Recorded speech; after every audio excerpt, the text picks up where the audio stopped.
அவருடைய விடுதலை போராட்ட முயற்சி தமிழகத்திலே பட்டி தொட்டியக்கும் அவருடைய உரை இந்த காலத்தில் மைக்கு எவ்வளவோ ஆனால் தன்னுடைய சொந்த பொருளாலே பல்வேறு கிராமங்களிலே வெளியிலே சென்று விடுதலைக்காக தன்னுடைய குரல் மூலமாக மக்களை தட்டி எழுப்பியவர் சுப்பிரமணியம். பத்திரத்திலே 1884 அக்டோபர் 4 வந்து மதுரையிலே பள்ளியிலே படிக்கிற போது விடுதலை வேட்கைக்காக தன்னை ஈடுபடுத்திக் கொண்டவர். பாரதியாருடைய கவிதையை படித்து அவரோடு இணைந்து கொண்டவர். விடுதலை போராட்டத்திலே ஒரு உன்னதமான பணியை செய்த வாவு சிதம்பரம். வாவு சிதம்பரனார் விடுதலைக்காக போராட்டிய முக்கியமான அம்சம் இந்தியாவிலே உப்பு உற்பத்தி செய்யப்படுகிறது. ஆனால் பிரிட்டிஷ் அரசாங்கம் இங்கிலாந்திலே உப்பை கப்பலில் ஏற்றுக்கொண்டு தூத்துக்குடியில் இறக்கி இங்கு இருக்கிற கச்சா பொருட்களை எல்லாம் உப்பை இறக்கி இந்திய மக்களுக்கு விற்பனை செய்வது.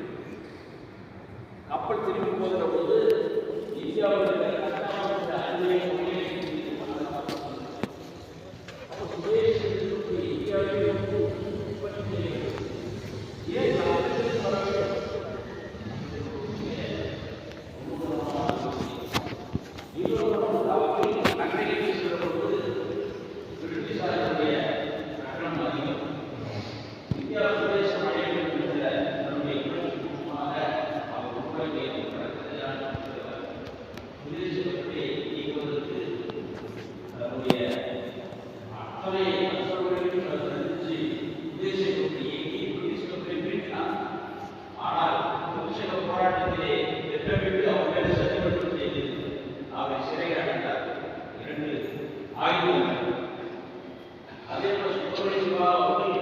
விடுதலை போராட்டத்தை பிரச்சாரம் செய்வதை நடத்தினார்.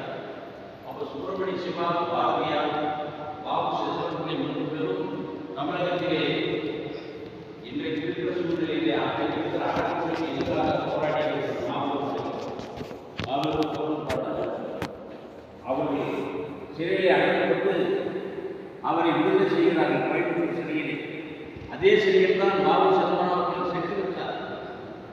அவர் விடுதலைக்கு பிறகு சுப்பிரமணிய சிவா விடுதலை பெற வருகிறார் என்ற தகவல் தெரிந்து சிறைக்கு முன்பே நின்று கொண்டிருக்கிறார் வாவு சிதம்பரம் அவர்களை. ஆனால் சுப்பிரமணிய சிவா விடுதலை செய்யப்பட்டவுடன் வெளியே வருகிறார். அடையாளம் தெரியாத குற்ற நோய்க்காக தொழுநோய்க்கு ஈடுபட்டு அவரை திட்டமிட்டு தொழுநோயை ஏற்படுத்தியது அரசாங்கம். அவர் வெளிவருகிற போது தொழுநோயால் கடுமையாக பாதிக்கப்பட்டு சிவா என்ற அடையாளம் தெரியாத வெளியே வருகிறார்.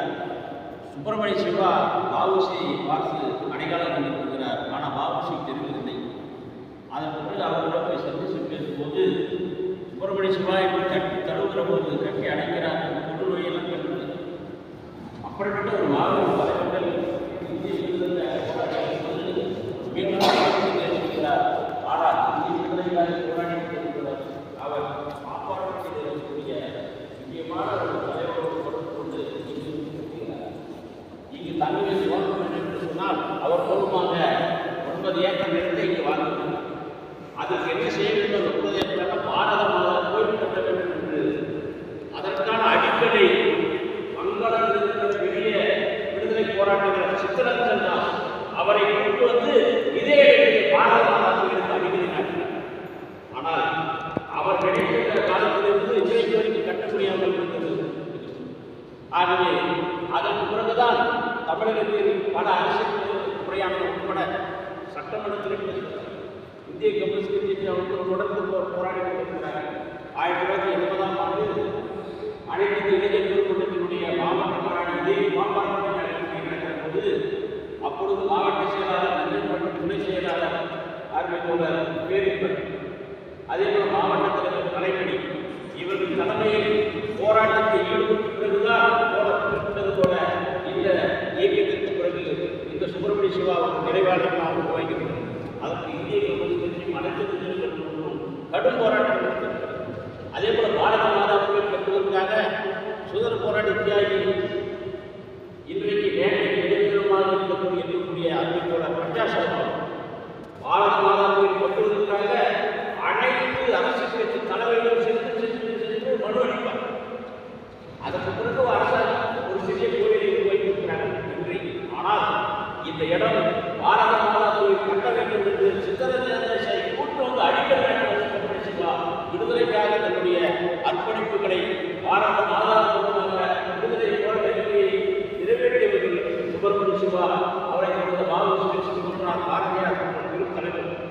ஆகவே இந்திய கம்யூனிஸ்ட் கொள்கையை விடுதலை போராட்டத்திலே முழு முதல் விடுதலை வேண்டும் என்று அவருடைய கொள்கை அதுதான். ஆகவே மக்களை தலைமையில் சுப்பிரமணிய சிவாவுடைய நினைவை போற்றுகிற வகையில் என்று சொன்னால் நாம் அவர்கள் கொண்டு சென்ற சுதேச கொள்கையை நாம் எடுத்துச் செல்ல வேண்டும். கார்ப்பரேட் நிறுவனங்களுடைய